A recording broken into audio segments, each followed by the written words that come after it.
And we are up and running. It is a beautiful sunny morning with lovely clouds. The cloud people are out dancing in the skies. And it is the 9th of August. And we're seeing the days start to come to close earlier and earlier. And for some reason in this region here in Chicago, you really start to notice it because the sun spends less time bouncing around in the heavens each day, and that means the winter is on the horizon. How are you this morning, Barret?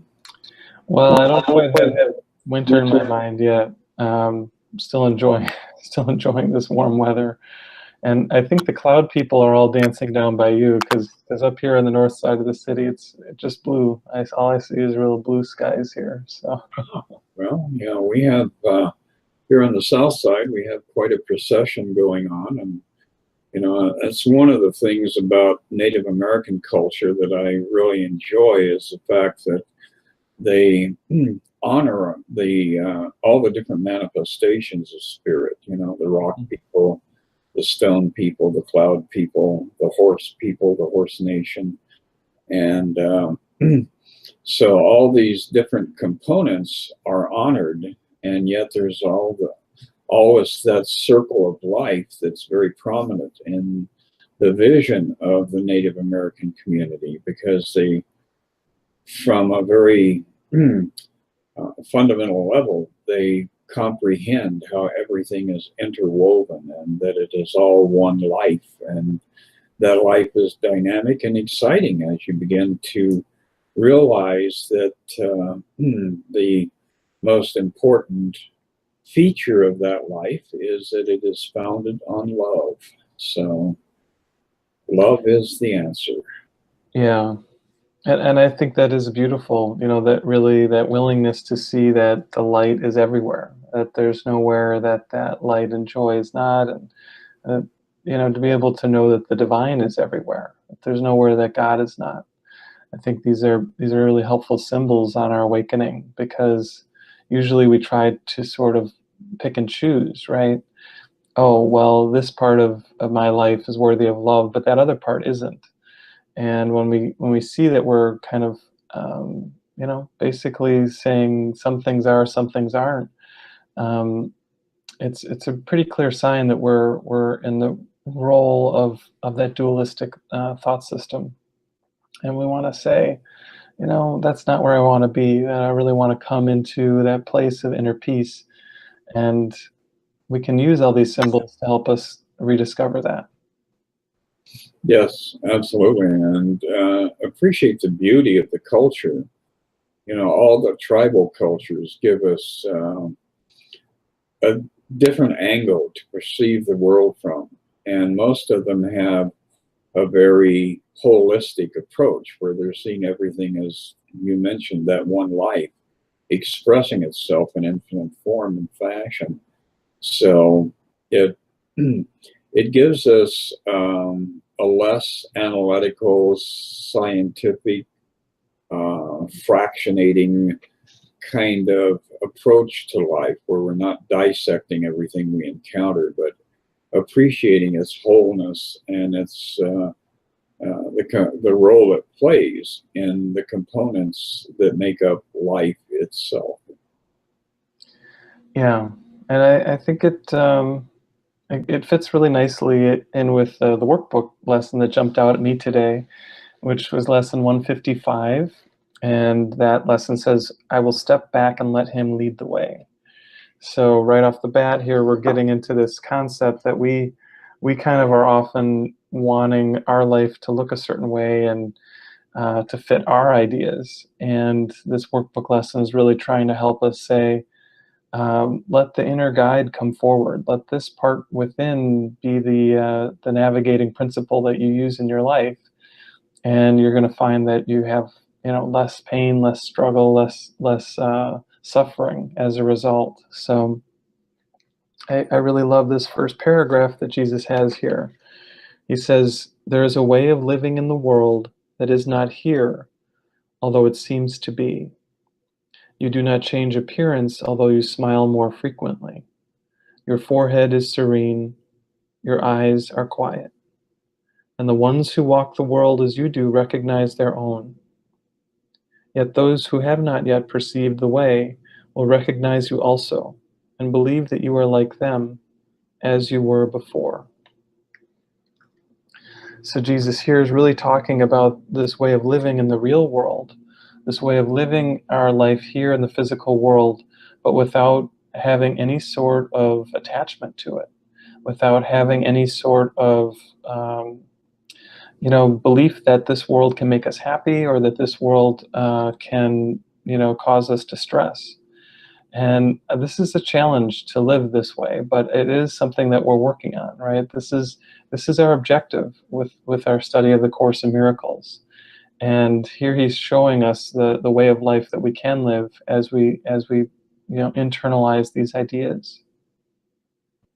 Very true. And this whole chapter, or this whole lesson, really puts a lot of emphasis on that process of detaching oneself. And that can be a very fascinating phenomenon, because for me, for the last week, I have noticed that activity of detachment being amped up, and having feelings at times of being disembodied, of being disconnected to the world around me, in the sense of, running to accomplish and being in panic and trying to patch things up and put my imprint on life.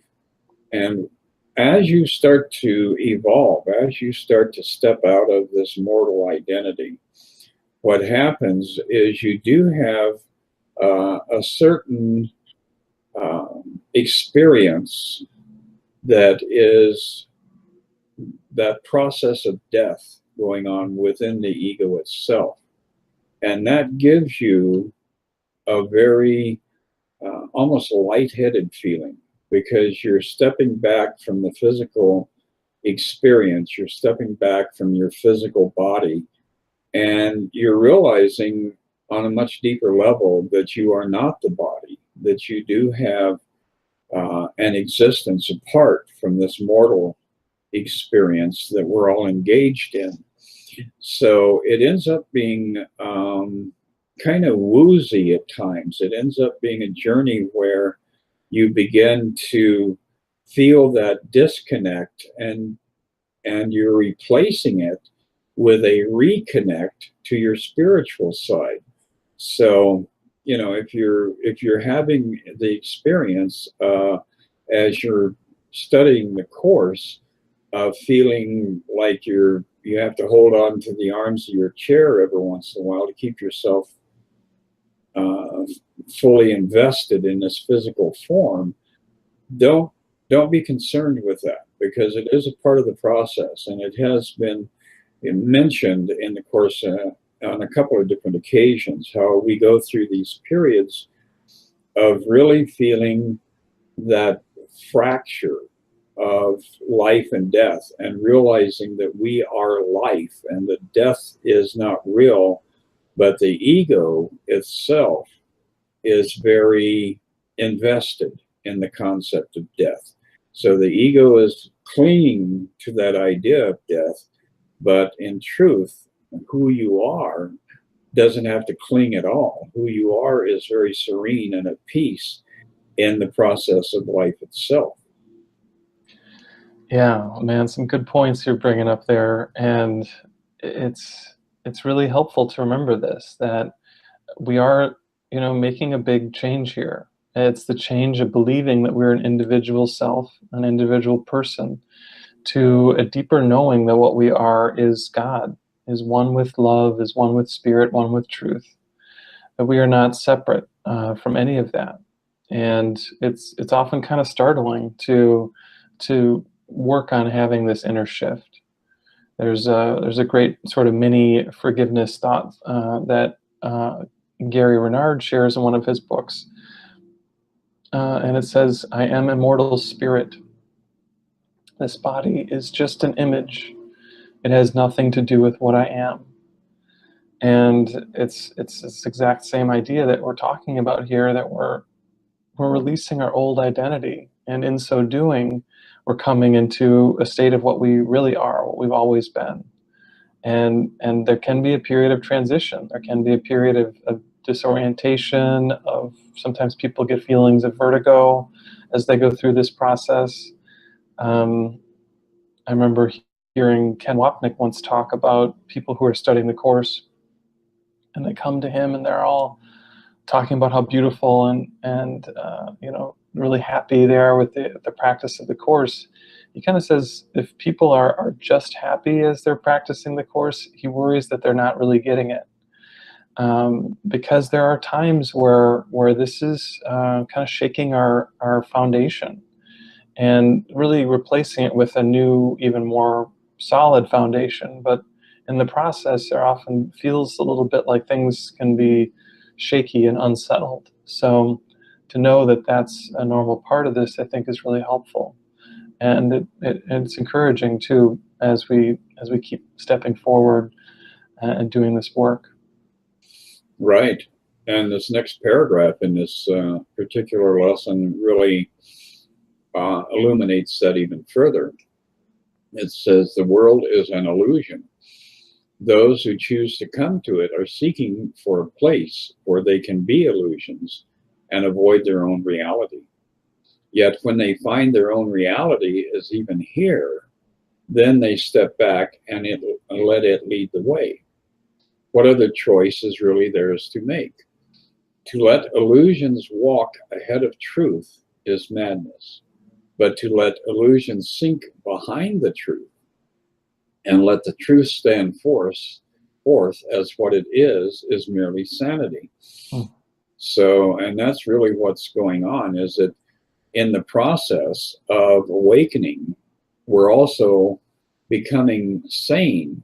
And only after you've really been on the journey for a while can you look back and have a point of reference where you're really realizing, God, I was stark raving mad and didn't even realize it. So then when you look at the world around you, it's much easier to forgive, the Republicans or the Democrats or the Christians or the Muslims. You can forgive all of these things because you realize I was just as crazy as those people are. And I realize I'm still crazy to a degree, but I have found the path out of my madness. I'm finally on the ascent out of the rabbit hole.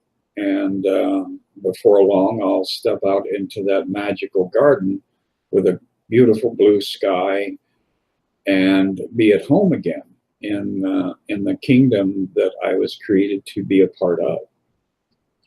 Yeah, and that Alice in Wonderland metaphor is really applicable, right? I mean, in that experience that Alice has, everything is weird and things don't quite make sense, and people are talking in sort of strange riddles, and oftentimes our world feels a lot like that, right? Our life as we're moving through it feels tricky, it feels challenging, it doesn't quite make sense.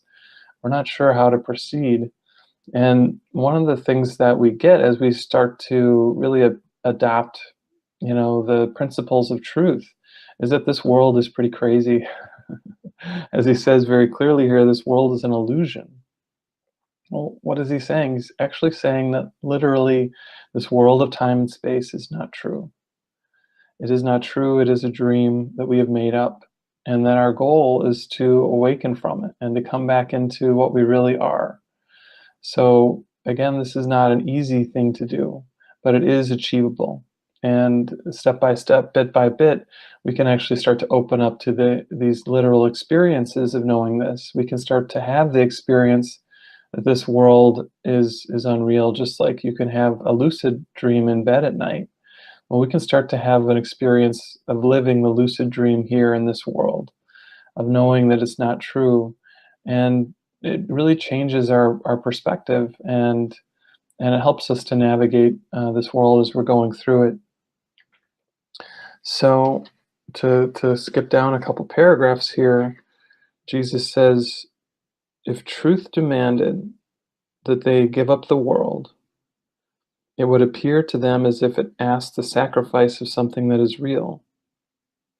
Many have chosen to renounce the world while still believing its reality. And this is the state that a lot of us find ourselves in. We start to get these concepts and start to really let go of our attachments, but some part of us hasn't let go yet, so it still feels like an inner struggle. And he says here, and they have suffered from a sense of loss and have not been released accordingly. So this is a really helpful point to see here, is that some part deep within us really is deeply attached to believing that this world is true and that this world is our home. And as we start to question it, it often brings forward a real sense of conflict within us and a real sense of challenge. Oftentimes when people are going through these experiences of challenge, they think, well, is the course not working? Am I doing this wrong if I'm experiencing some of this challenge and struggle? Well, no, not necessarily. It may be that this inner struggle that's coming forward is just what needs to come up for healing. So what I would encourage is patience and gentleness and kindness with yourself.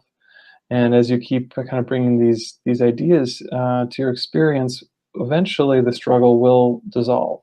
It will undo, and you will come into that state of that deep peace and joy that Jesus so eloquently talks about in all of these lessons. Right.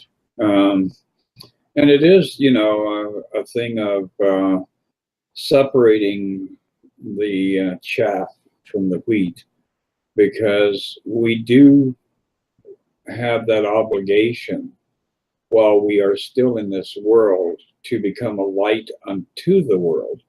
And of course, as we study the course, we empower ourselves and we attract those to us who are very appropriate as our support system, as well as those who are ready to take their next step, and we can be their support system. It goes on to say, between these paths, there is another road that leads away from loss of every kind.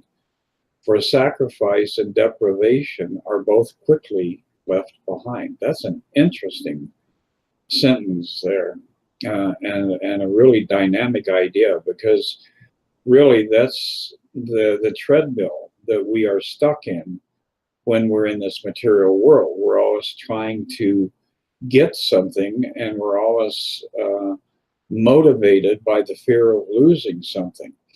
And to imagine stepping into a world where this dichotomy no longer exists, where you're no longer, the horse chasing the carrot, and the carrot is tied to the stick that is being held in front of the horse, so you never achieve what you want to achieve. And that's the ego in a nutshell. It says, this is a way appointed for you now.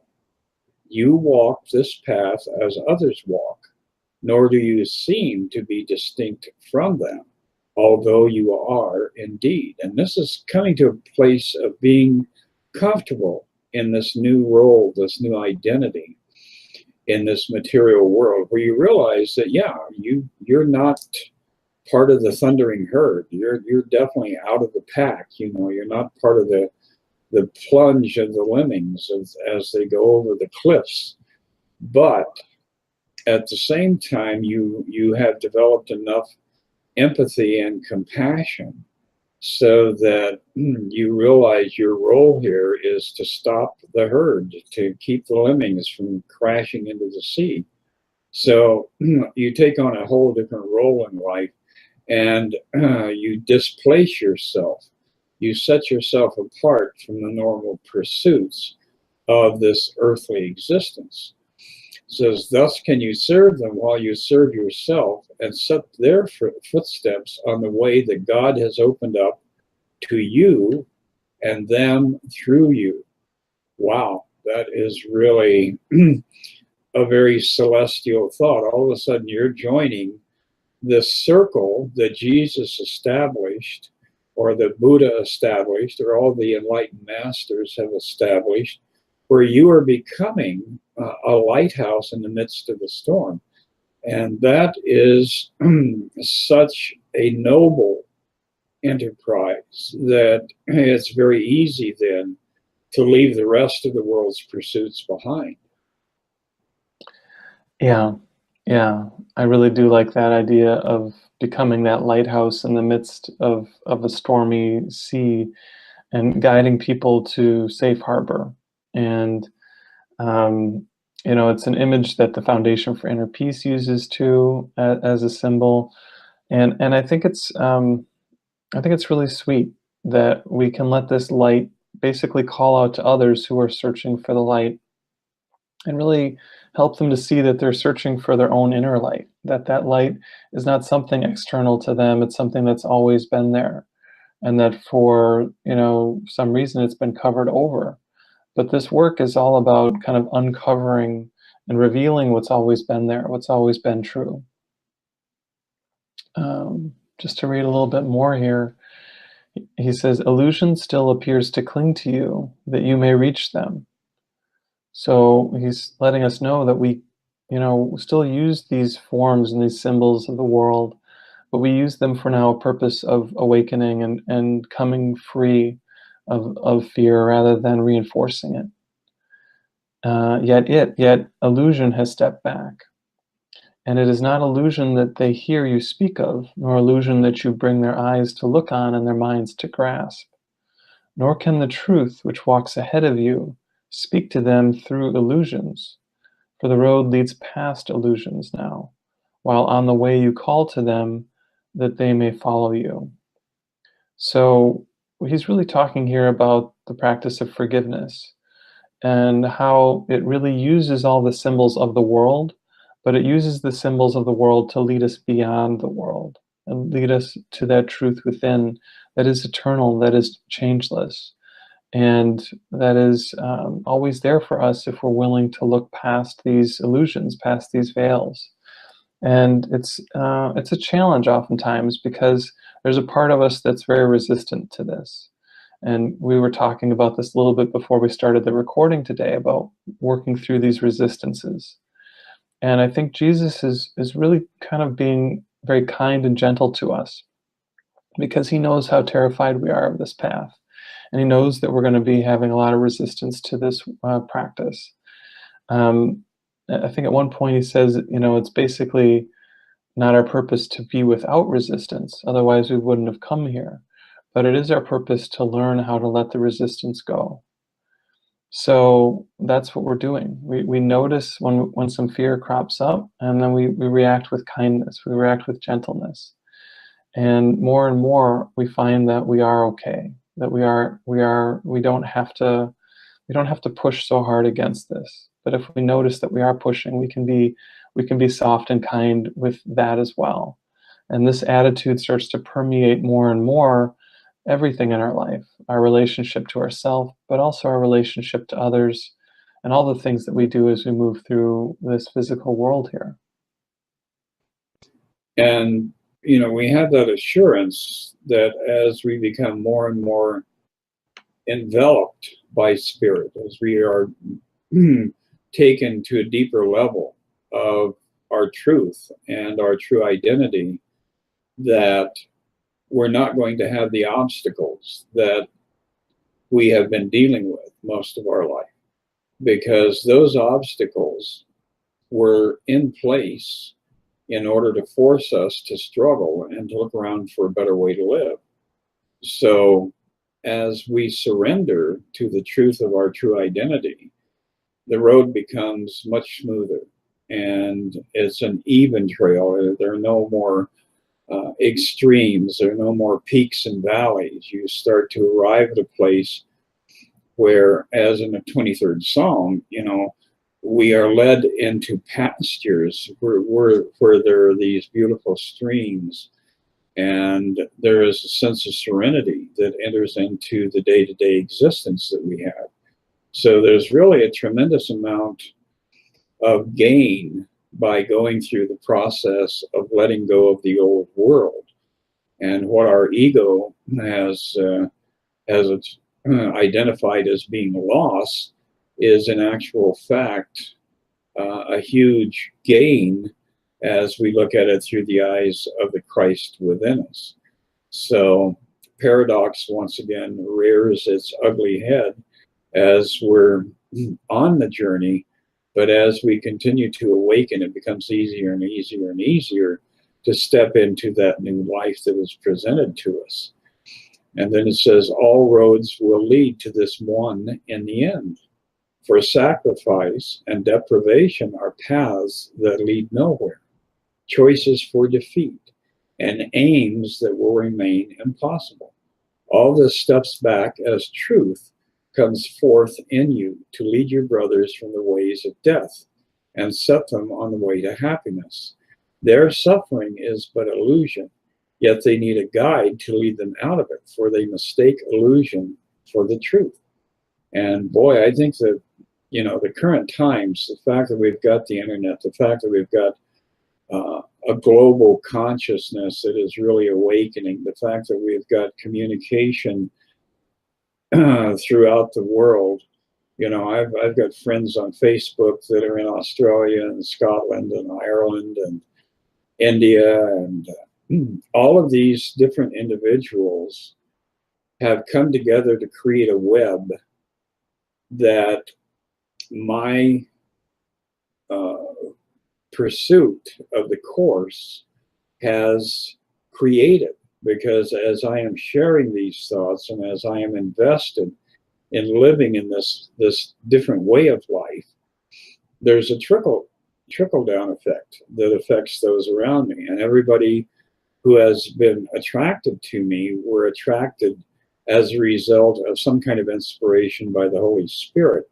And then we really begin to realize that this goes even beyond synchronicity, and that there is this magical process occurring that is uniting us with exactly the right people in the right circumstances to enhance the awakening for all of us.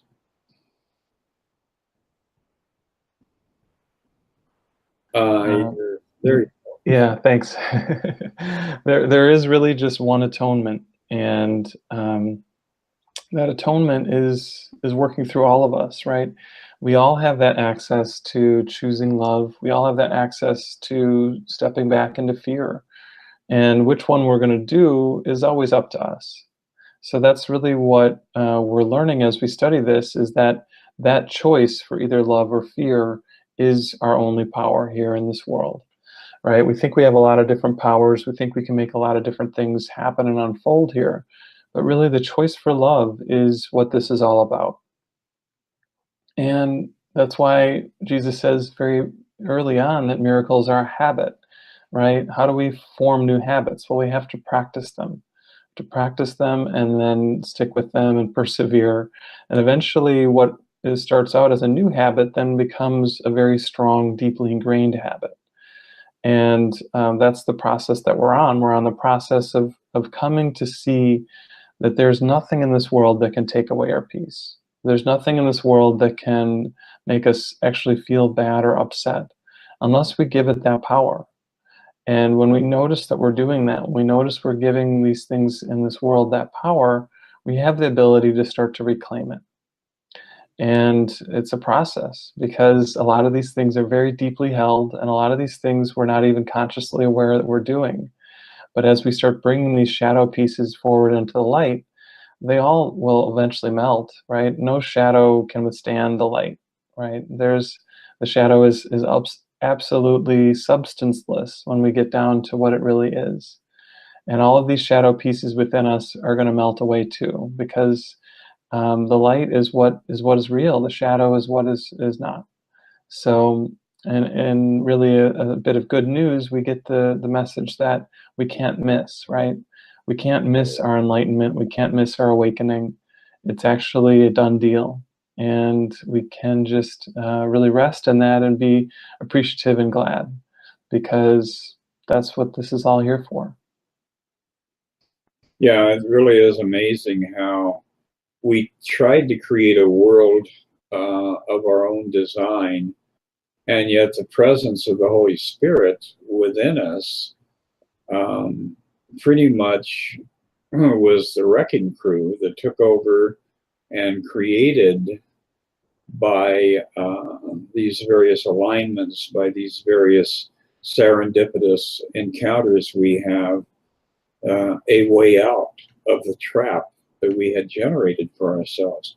So once you start to become cognizant of that very miraculous process that is going on in this world, then you're no longer condemning the world and hating it and trying to escape from it.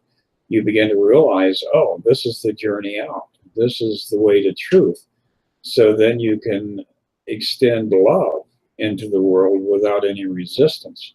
Then it becomes a very, the very source of liberation for us all. So once again, the paradox arises. It's what we think we did and what we actually are doing are two completely disconnected phenomena. Yeah, it's true. And we start to get more and more okay with those sorts of paradoxes because we realize that this world is not what it seems, that we can use it as our way to awakening, but it's not our objective. Having something show up a certain way in this world starts to become more and more meaningless because we start to see, well, what does it really matter what happens in a dream? So, yeah, I think I'm just going to read the last couple paragraphs of this workbook lesson because they're like a real fitting kind of conclusion to our talk here today. He says, "Your feet are safely set upon the road that leads the world to God. Look not to ways that seem to lead you elsewhere. Dreams are not a worthy guide for you who are God's son. Forget not he has placed his hand in yours, and given you your brothers in his trust, that you are worthy of his trust in you. He cannot be deceived. His trust has made your pathway certain, and your goals secure. You will not fail your brothers nor yourself. And now he asks but that you think of him a while each day, that he may speak to you and tell you of his love, reminding you how great his trust, how limitless his love. In your name and his own, which are the same, we practice gladly with this thought today. I will step back and let him lead the way, for I would walk along the road to him." And that really is a beautiful way to bring a conclusion to our dialogue here. Just, it's so simple. It's so simple and so completely devoid of anything fearful that, you know, it just is, it's pristine in its magnificence. So that's what we are seeking to attain, is to get out of the trap and to begin to enjoy the journey with absolute assurance that as soon as we stop trying to lead the way, then we're going to be taken on a magical adventure, and it's going to be a great ride. Yep, it is. And I've really been enjoying this ride and these talks, and I'm so glad we keep doing them. So I'm very, very grateful for our time we get to connect each week. Absolutely. I would express the same sentiment because that's how it works, you know, is that connection that we have one to another enriches not only the two individuals, but everybody globally, you know, because the thoughts, the ideas, the exchange of information does go into the collective consciousness. So people don't even have to tune into this video to derive a certain element of benefit from any kind of discussion that we have of Course in Miracles. Yeah, beautiful, beautiful. So for my kind of wrapping our conversation up, I always like to mention what's coming up. And Charlie wasn't able to join us this morning, but he and I will be leading our monthly Good News conversation this Saturday, August 11th at 10 a.m. Central. It is available live streaming. You can get the link at my website, which is barrethadeen.com. And then I will be leading a healing retreat in Boulder, August 23rd through 26th at Peaceful Meadow Retreat Center. There's still some room for people to come, so if you feel called to join us for a deep dive in and releasing old patterns and stepping into the light, it'd be great to have you there. So, and there's always more things coming up on the horizon, so I'll keep you tuned for what else is next. Yes, and I feel like we do have some kinks in the road coming up where we're going to be having some new experiences. So definitely stay tuned to both Barret's website as well as my website, themiraclewithin.org, and we'll be reclaiming our truth and our divinity in a joyous way. All right, it sounds good. I'm looking forward to whatever those interesting kinks might be. Absolutely. Well, just stay tuned. God is always working the kinks out. All right, well, have a great day and a great week, and I'll look forward to talking to you next time. Yes, you have a fabulous week. And are you going to be joining me next Thursday, or are you going to be in transit? Yeah, I'll be here next Thursday, and then the one after that, I'll be on my way out to Boulder. So. Okay. So I'll see you in 7 days. All right, sounds good, man. Take care. All right, bye.